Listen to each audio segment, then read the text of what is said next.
Winkie the Wonder Dog, which was told to me by my great friend John Booth, whose mother, Connie Booth, was one of the most lovely people I ever met, and to whom I dedicate this poem. We are a Yorkshire family proud, lived in Morley, and we vowed to be true to our roots in the working class. We were rich in love and laughs, not brass, lived in a terrace house in an ordinary street, and did not every day eat meat. Mum and Dad, they worked so hard. We played in the street in our backyard. We had a dog we loved so much, a fox terrier called Winkie, smooth to the touch. My sister and I played with him each day, and he to us was like a sunshine ray. For holidays we went in a rented car, stayed in Yorkshire, did not go far. To Hornsey we'd go in a bungalow. This trip set all our hearts aglow. We'd take Winkie and we'd play with him. But one holiday what happened was really grim. This year Dad decided on the Humber ferry we would go. The old Lincoln Castle was on the go.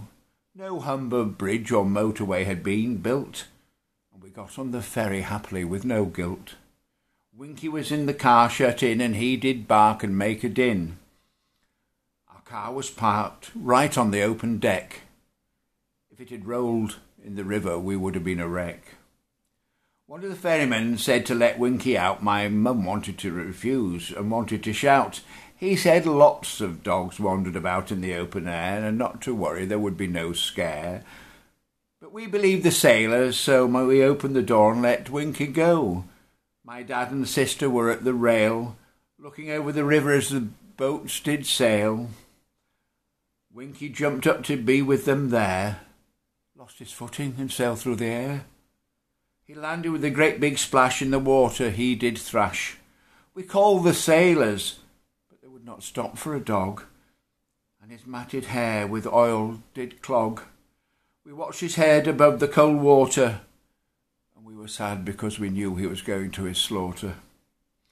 We could do nothing to help him at all, as towards the far river bank he himself did try to haul. We walked round Cleethorpes that sad day, miserable all of us, and we did pray, and we did not believe we would ever see him again. And for him in his watery grave we did say amen.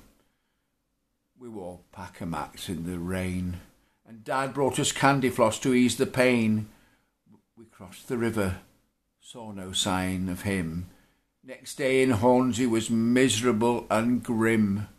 We reported his loss, but the police had no hope that such a little dog with the Humber could cope.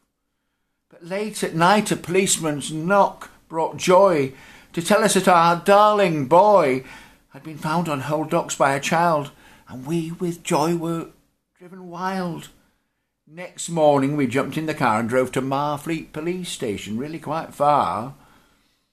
We had to take the car back that very same day. To be late would incur a penalty that we could not pay. My dad went into the police station with a smile, but came out looking sad after a short while. Winkie had jumped over a 10-foot wall. We decided to walk round a large council estate, and for him did call. We really did not expect to find him there, and this was a nightmare and another scare. We shouted and trudged all around, really did not expect him to be found.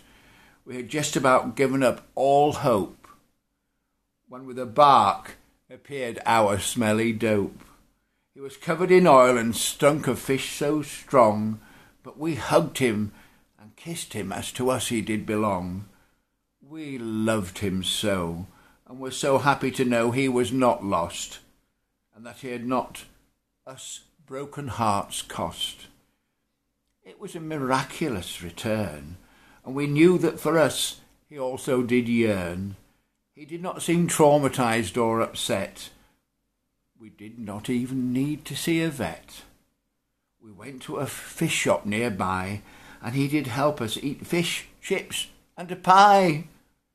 He has been gone so many years now, but in our family history, he still takes a bow.